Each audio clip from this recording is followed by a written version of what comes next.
I am Logadevi from First MCom.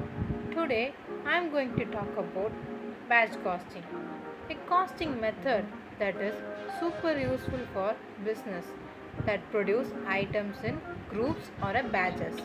Over the next few minutes, I will walk you through what it is, why it matters, how it's done, and we will even do a quick example. And at the end, I have a quiz for you to test your understanding. Okay, let's start simple. Costing basically means figuring out how much money it takes to make a product or provide a service. Now, batch costing is a method of costing used by companies that manufacture goods in batches rather than continuously. In this system, the production process is divided into batches and the cost of each batch is calculated separately. This method is useful because it gives clear cost information for each batch, which helps business improve efficiency and make better decisions. Let's take a simple example. Imagine a bakery making 500 cookies in one batch. The total cost of material, labor and overheads comes to 3000 rupees. If we divide this by 500, the cost per cookie is 6 rupees. So, to earn a profit, the bakery must sell each cookie at a price higher than rupees 6. Let me explain some key features of batch costing in a simple way. First, in batch costing, production happens in a group or batches, not in a continuous flow. For example, instead of making one cookie at a time, a bakery might bake 500 cookies together in a single batch. Second, we treat that whole batch as a one cost unit.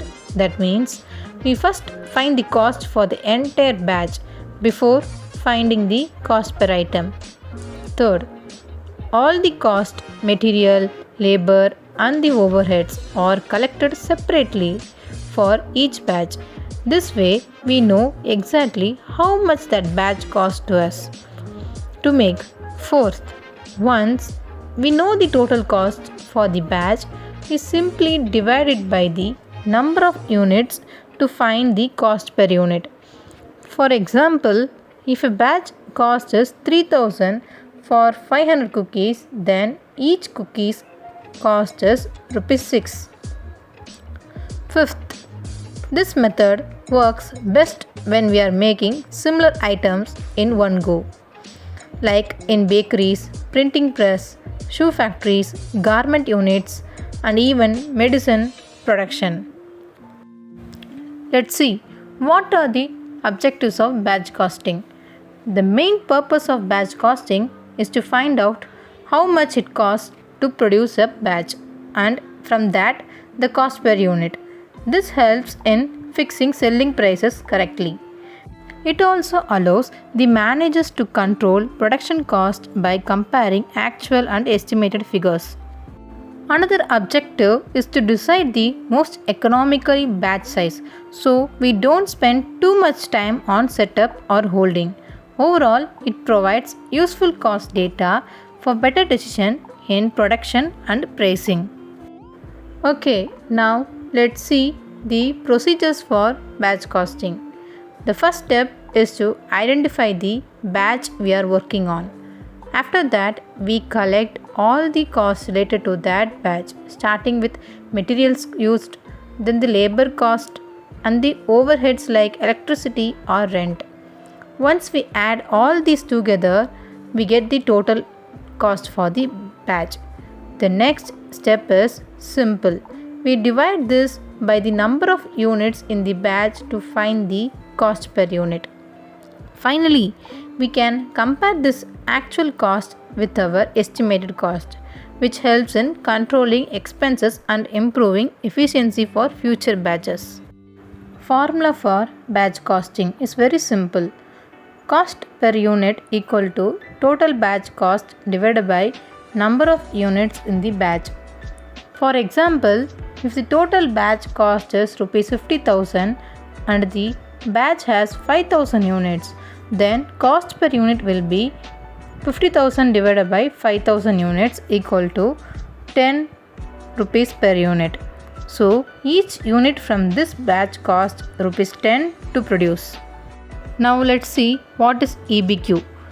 EBQ or economic batch quantity simply means the most economical batch size that helps minimize both setup cost and carrying cost. The formula is EBQ equal to root of 2DS divided by C. Here D stands for annual demand, S is setup cost per batch, C is carrying cost per unit.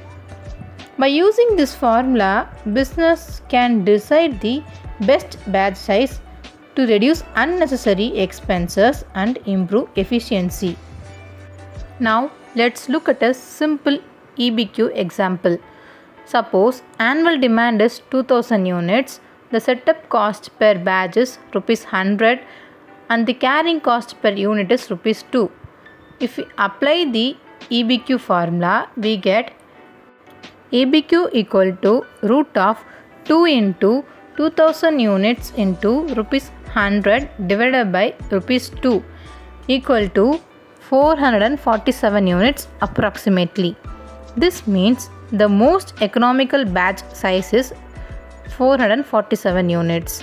Producing in this batch size minimizes the total cost of setup and carrying cost. Let's see the advantages of batch costing. The first advantage is that it helps us to calculate the accurate cost per batch as well as per unit. Second, it is especially useful for industries that produce goods in smaller lots, like bakeries. Third, it helps in fixing the right selling price, which is very important for taking business decisions. But like any system, batch costing has also some limitations. One of the major limitations is that it's difficult to allocate overhead expenses fairly to each batches. Another limitation is that it requires a lot of detailed record keeping, which can become the more time consuming. So while batch costing is very effective, it also comes with certain challenges. I hope you understand the concept. Now it's time to conclude it. Batch costing is just a way of finding the cost when products are made in groups or batches instead of one by one. We add up of all the cost for that batch and then divide by the number of units to get the cost per unit. For example, if making a batch of 5000 cookies costs 50,000 rupees, then each cookie cost is rupees 10 rupees. Now comes EBQ. EBQ or economic batch quantity. This means what is the best batch size to produce so that total cost is minimum. If the batch is too small, the setup cost will be high. If the batch is too big, then the carrying cost will be high. EBQ balances the both.